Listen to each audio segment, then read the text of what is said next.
சித்தர்களே போற்றி வணங்கக்கூடிய அரும் பெரும் சித்தர் கோரக்கர் சித்தர். கொல்லிமலையில தவம் இருந்த சித்தர் மச்சேந்திரர் புதுகை மலை நோக்கி பயணம் மேற்கொள்ளும் போது சம்பல்பட்டி அப்படின்ற ஊர்ல அவருக்கு ரொம்ப தாகம் எடுக்குது. அங்க இருக்க ஒரு வீட்டுல போய் தண்ணி கேக்குறாரு. ஒரு பெண்மணி அவர் சிவனடியாருன்னு தெரிஞ்சுட்டு உணவும் தண்ணீரும் கொடுக்கறாங்க. அந்த பெண்மணியோட முகம் வாடி இருக்கிறத பார்த்துட்டு அவங்களோட பிரச்சனை என்னன்னு தெரிஞ்சுக்கிட்ட சித்தர் அவங்களுக்கு ஒரு பச்சிலையில திருநீற்ற மடிச்சு கொடுக்கறாரு.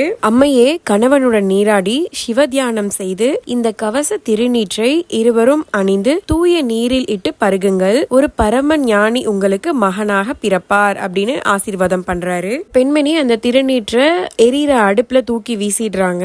10 வருடம் கழித்து தவம்லாம் முடிச்சிட்டு பொதிகை மலை டு கொல்லிமலை வழியா மச்சேந்திரன் முனிவர் வரும்போது அவருக்கு ஞாபகம் வருது. அந்த வீட்டுல போய் கேக்குறாரு, உன்னோட மகன் நலமா இருக்கிறாரா அப்படின்னு. அந்த பெண் பதட்டத்தோட பயத்தோட, இல்ல நான் அந்த திருநீற்றை அடுப்புல எரிஞ்சிட்டேன் அப்படின்னு சொல்றாங்க. உடனே அவர் அடுப்பு சாம்பெல்லாம் கொட்டி கிடக்கிற குப்பை மேட்ல போயிட்டு கோரக்கா வெளியில வா அப்படின்னு கூப்பிடுறாரு.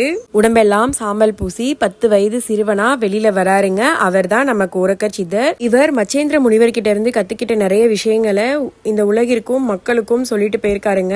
அவர்களோட குறிப்புகள் எல்லாமே நூற்களா விற்பனை செய்யப்படுது. சந்திரரேகை நூல்ல எதிர்காலத்தை பத்தி கணிச்சிருக்காருங்க. மக்களுக்கு கடவுள் மீதான நம்பிக்கை எப்ப போகுதோ அப்ப போகர் மீண்டும் பிறப்பார் அப்படின்னு அழுத்தமா சொல்லிட்டு போயிருக்காரு. பசித்திருக்கும் வயிறு நோய்களுக்கும் தீய எண்ணங்களுக்கும் வழிவகுக்கும் அப்படின்னு கோரக்கர் சொல்லியிருந்தனால அவரோட ஜீவ சமாதியில பாத்தீங்கன்னா அன்னதானம் மிகப்பெரிய அளவுல நடக்குதுங்க. மக்களும் அன்னதானத்துக்கு தேவையான பொருட்களை வழங்கிட்டு வராங்க.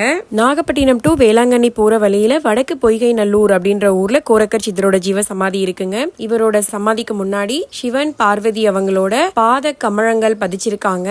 இங்க இவங்க 3 பேரையுமே வணங்கக்கூடிய வாய்ப்பு நமக்கு இருக்கு. இந்த கோவிலோட அட்மாஸ்பியரே பாத்தீங்கன்னா ரொம்ப பீஸ்ஃபுல்லா அவ்வளோ ஹாப்பியா இருக்கும். நீங்க அந்த கோவிலுக்குள்ள போகும்போதே சுத்தி நந்தவனம் அந்த மாதிரியான அமைப்பெல்லாம் இருக்குங்க. லைஃப்ல ஒரு தடவையாவது கண்டிப்பா இந்த மாதிரி சித்தர்களோட கோவிலுக்கெல்லாம் போயிட்டு வாங்க. அவங்களோட பிளெஸிங்ஸ் நமக்கு கண்டிப்பா கிடைக்கும். மறக்காம மித்துஸ் மம்மி சேனலை சப்ஸ்கிரைப் பண்ணி சப்போர்ட் பண்ணுங்க. தேங்க்யூ.